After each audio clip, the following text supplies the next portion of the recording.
Porque o lucro são extraídos em cima dos trabalhadores, não em cima das máquinas, do qual você paga o custo e simplesmente repõe no final. Então faz com que a taxa de lucro das empresas caia no longo prazo. Então ele fala mais do que isso, não só é possível fazer essa revolução, é necessário.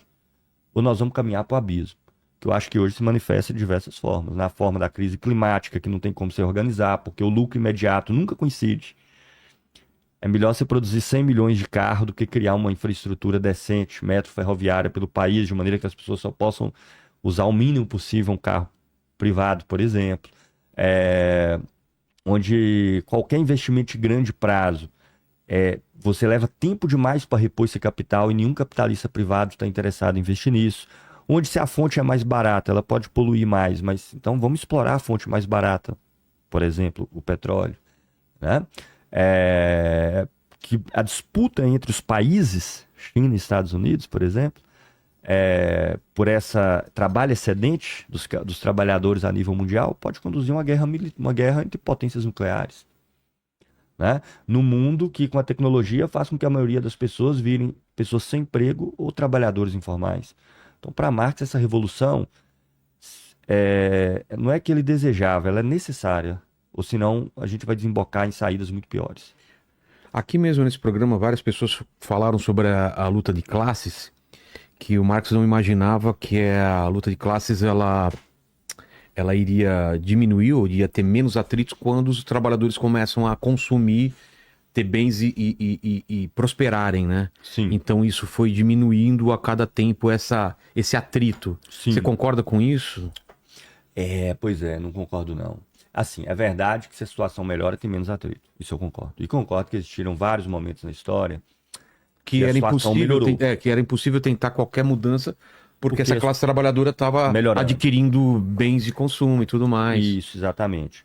São dois processos, Vilela, interessantes. O primeiro é o seguinte: tem um momento no capitalismo em que, de fato, há um ganho. A maioria dos trabalhadores, inclusive, que é quando ele está se desenvolvendo. Tá? Aquelas relações mais tradicionais são dissolvidas, né? Por exemplo, minha família, por parte de mãe, veio de pequenas propriedades voltadas para autoconsumo. Então, quando o capitalismo está se desenvolvendo, e as pessoas em um determinado país tende a ter uma melhoria geral, até porque, para viver num ambiente urbano, você não pode ter só alimento, veste e casa. Você precisa de ter energia elétrica, você precisa de ter acesso à internet, você precisa de ter eletrodomésticos.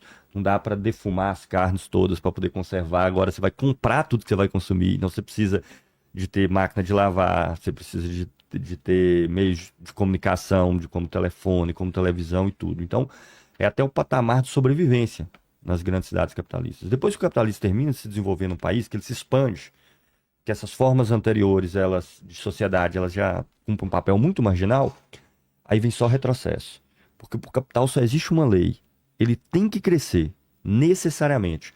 Porque pensa lá, uma empresa, vamos supor, ela investiu lá 5 bi e tirou 6 bi de excedente. Tirou 1 bilhão de excedente. O que eu faço com esse 1 bilhão de excedente? Eu tenho que colocar em outro lugar. Não existe o dinheiro ficar parado no capitalismo. Se eu coloco no banco, significa que outras empresas estão usando aquele 1 bilhão naquele momento. É isso que significa colocar no banco. Só que quando o capitalismo chega no limite do país, que ele expandiu para o país inteiro, não tem mais onde você colocar esse recurso. Até porque você tende a reduzir a remuneração nessas disputas que existem, né? Você, com a tecnologia, faz com que reduza os empregos, o capitalismo começa até a retroceder. Vou dar um exemplo aqui no Brasil. Se produz menos automóveis no Brasil hoje do que você produzia há 12 anos atrás. Com uma população maior, né? População maior. 12 anos atrás nós produzimos 3 milhões e 600 mil automóveis. Agora são 2 milhões e 300, 2 milhões e 400. Então o cara não tem onde colocar esse capital. Das duas saídas, uma, você coloca no colo do Estado, compra títulos da dívida e ele vai arrancar imposto do lombo da sociedade inteira para poder pagar os juros para você, como se você tivesse aplicado produtivamente. Se você não aplica em lugar nenhum, a sociedade inteira paga esse lucro para você, é um mecanismo da dívida pública. Ou você pode jogar esse capital em outros países. Então, por que alguns países tiveram uma melhora para além desse desenvolvimento inicial? Porque migra recurso, migra renda do mundo inteiro para esses países, que são os países que nós marxistas chamamos de imperialistas. Vou dar um exemplo, vai ficar muito fácil para quem está nos assistindo entender. Vocês estão vendo a briga tarifária do Trump? Pois é.